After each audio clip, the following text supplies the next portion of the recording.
ఈరోజు రెండో రోజు దీక్షా శిబిరాన్ని మరి ప్రారంభించిన మన జిల్లా జాయింట్ సెక్రటరీ టిఎస్ వాసు గారికి మరి ఈ కార్యక్రమానికి చేసిన గ్యారేజీ సంబంధించి మన ఈరోజు దీక్షలో పాల్గొంటున్న మురళి గారికి మరి మంజయ్య ఉదయకల్లా గారికి మరి ప్రత్యేకమైన ధన్యవాదాలు తెలియజేస్తున్నాము.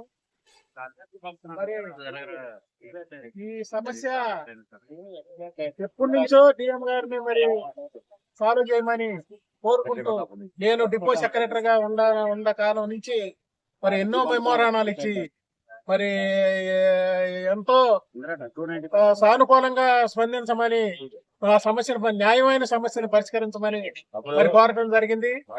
మరి కొత్త సెక్రటరీ గారు వచ్చారు. కొత్త సెక్రటరీ గారు వచ్చిన అక్కడ మరి కొత్త కమిటీ వచ్చినక్కడ మరి సాల్వ్ చేయకుండా రెండు కమిటీలని ఇబ్బంది పెడుతూ మరి ఈ సాగదెత్తు మరి సమస్యని జటిలం చేసి మరి ఇంత కాడకి ఈ సమస్య మరి నిరసన గేటు ధర్నాలు చేసి మరి రిలే చేసే వరకే మరి డిపో మేనేజర్ గా తీసుకొచ్చారు. మరి ఇప్పటికైనా ఈ సమస్యని మరి ఎక్కువ కాలం సాగదీయకుండా మా న్యాయమైన సమస్యలు పరిష్కరించి మరి న్యాయంగా ఏదైతే మేము డిమాండ్లు కోరుకుంటున్నామో ఆ డిమాండ్లన్నీ పరిష్కరించి మరి తొందరగా సాల్వ్ చేయాల్సిందిగా ఈ సభాముఖంగా తెలియజేస్తూ ఈ అవకాశం ఇచ్చిన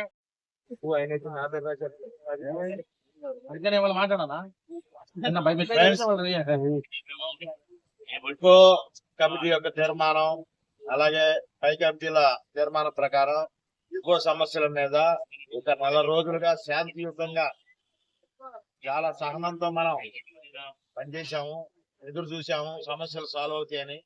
అలాగే ఈ ప్రయత్నంలో మన రేపల్ డిపో సెక్యూరిటీ వాళ్ళు కూడా చాలా సహకరించారు. కానీ డిపో మేనేజర్ గారు ఎటువంటి చొరవ తీసుకోకుండా చూపు రాకుండా ఇదిగో చేస్తాం రేపు చేస్తాను 3 రోజుల్లో చేస్తానని చెప్పి ఆపుకుంటూ వచ్చారు. ఈ నేపథ్యంలో మన గౌరవనీయులైన డిపిటిఓ మేడం గారు సమస్యలు 3 రోజుల్లో పరిష్కరించని చెప్పినా కూడా పరిష్కారం కాలేదు. ఈ పరిస్థితుల్లో విధి లేని పరిస్థితుల్లో తప్పనిసరి అయితే మాత్రమే మనం ఈ నిరాహార శిబిరాన్ని ప్రారంభించడం జరిగింది. లేకపోతే మనకేమి పని పాట లేక దర్శనాత్మక వైఖరితో ముందుకెళ్లాల ఆలోచన ఎక్కడా లేదు. మనకి నేషనల్ మజూరీని ఎప్పుడు కూడా సమస్యల్ని చర్చించి మాత్రమే పరిష్కరించుకుంటది.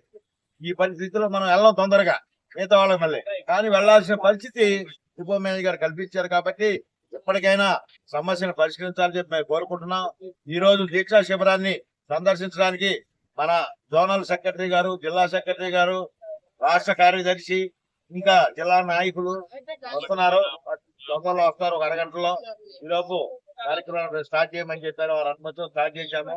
తప్పనిసరిగా ఈ కార్యక్రమం సమస్యలు సాల్వ్ అయ్యే వరకు ఎటువంటి పరిస్థితుల్లోనూ ఆగదు, ముందుకెళ్తుందిగా వెనక్కి రావడం జరగదు. అతి త్వరలో మరి గౌరవ ప్రజాప్రతినిధులు కూడా సమస్యలు ఇన్వాల్వ్ అవ్వడానికి సిద్ధంగా ఉన్నారు. కాకపోతే రాజకీయ నాయకులు ఇన్వాల్వ్ చేయకూడదని మనం ముందుకెళ్ళలేదు. రకరకాల రాజకీయ పక్షాలు ఫోన్లు చేసి మన వాళ్ళకి, కానీ మన సెక్రటరీ గారు, ప్రెసిడెంట్ గారు, జిల్లా ఈ గ్యారేజ్ సెక్రటరీ గారు వాళ్ళ దగ్గర మనం వెళ్ళకూడదు అనే ఉద్దేశంలో ఆగి ఉన్నారు. కాబట్టి మనం ఎవరిని ఆహ్వానించట్లేదు. అలాగే తోటి కార్మిక సంఘాలు కూడా సంఘీభావం తెలియజేస్తున్నాయి. వాళ్ళందరికీ సంతోషం. రాబోయే రోజుల్లో మరింత పట్టుదలతో సమస్యలు పరిష్కారం అయ్యే ఎక్కడ పెట్టకుండా మనం ముందుకెళ్ళాలని కోరుకుంటున్నాను. ఇప్పుడు మన మాజీ సెక్రటరీ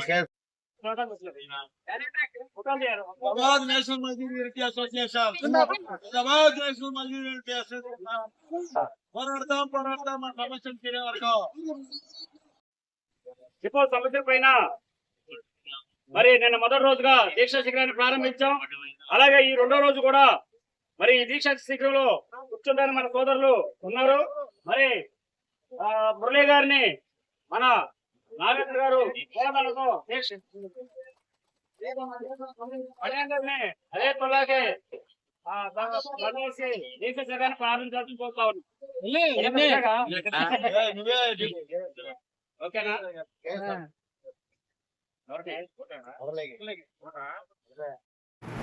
జై శ్రీరామ్ నమో జై శ్రీరామ్ నమో వెంకటేశ్వర. భక్త మహాశైలందరికీ నా ధన్యవాదాలు.